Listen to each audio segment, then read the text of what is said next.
Good afternoon, everybody. How you doing? Sweet Paddy from across the shuck. How are you all doing this afternoon? This is three for Thursday.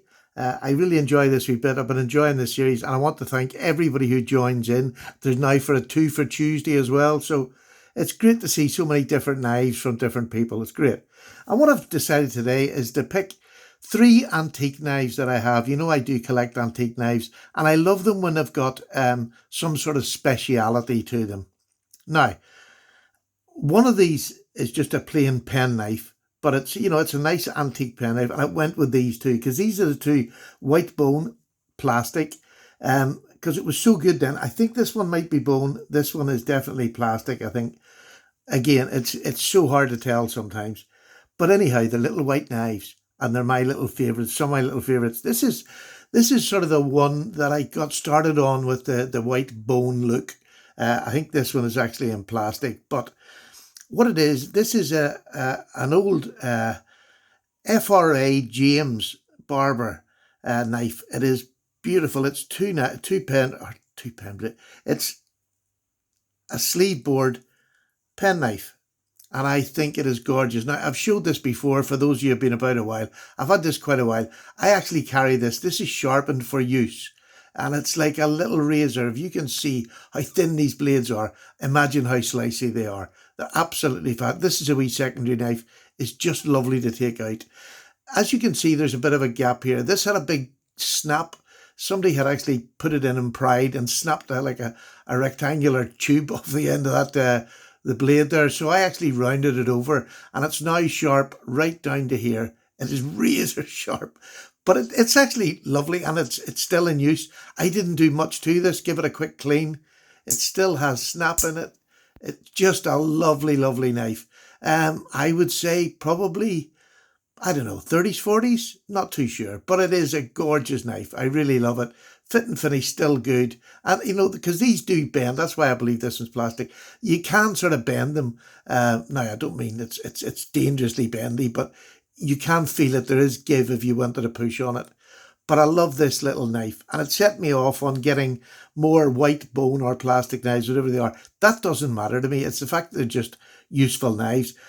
This one I've just got this week, and this is only my second one that has writing on the scales. And I love this old English italic sort of writing that it has on it. It's beautiful. This is a corn knife, but this is not for corn in the cob as you Americans would have. This is for removing corns from your feet. Isn't that just, it's sort of macabre as well, isn't it? Let me just get my Jack Wolf knife cloth and get that a clean.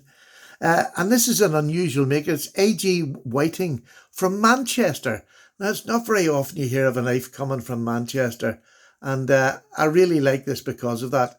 So this is flattened, so I take it so that you can sort of get right up and cut round the corn. That's my only reasoning for it. I'm not sure what that's for, but it's a tiny little blade at the end. Again, look how thin it is. So you can imagine how sharp that will get. I haven't sharpened this one yet. I don't think I will, because I don't think I'll ever be using this as a cutting tool.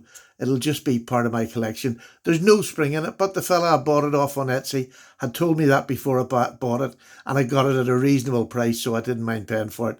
I say it'll not be used. It's more for show. It's more for me. I just love that wee knife. And this is one of my, I had this a while now too. This is the George Wolstenholme, the IXL office knife.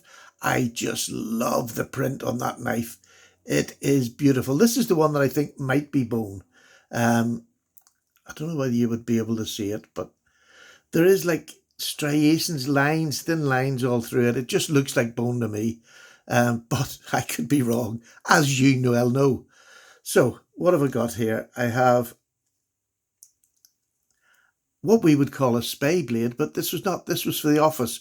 This little flat part was used for rubbing out mistakes you had on your paper if you'd typed even, or writing mistakes, and you would score it off parchment or that thicker type heavy embossed paper. And then on the other side, you actually have your pen knife, which is a beautiful. This is in absolutely smashing condition. Again, I'm not sure the age on this. If you have any ideas, please do put it down below. That sort of thing doesn't, even the age doesn't really bother me. I just love the fact that this was made, that this had a purpose. This would have been somebody quite wealthy, I would have said, going back in the day, who would have had a knife like this for the office. It even has brass liners. Just gorgeous knife. Gorgeous. So there you are. It's quick and dirty. It's the Thursday, 3 for Thursday. Show me 3 of your knives. They don't all have to do the same purpose, just any 3 knives. And if they can link up together in some way, like these are just white, there's no reason. Just do anything you like. And locking as well, it doesn't matter. It's nice to see 3 different knives from 3, different people. I see my friend Tom over at Knife Delights has one up. Go and check his out. There's quite a few other boys hopefully we'll put up today. But this is lovely. And just a quick reminder, tonight at 7:30, Mrs. PPP will be up for questions on the Paddy and Judd Pod Show. Podcast? Pod Show. Podcast. Bye-bye.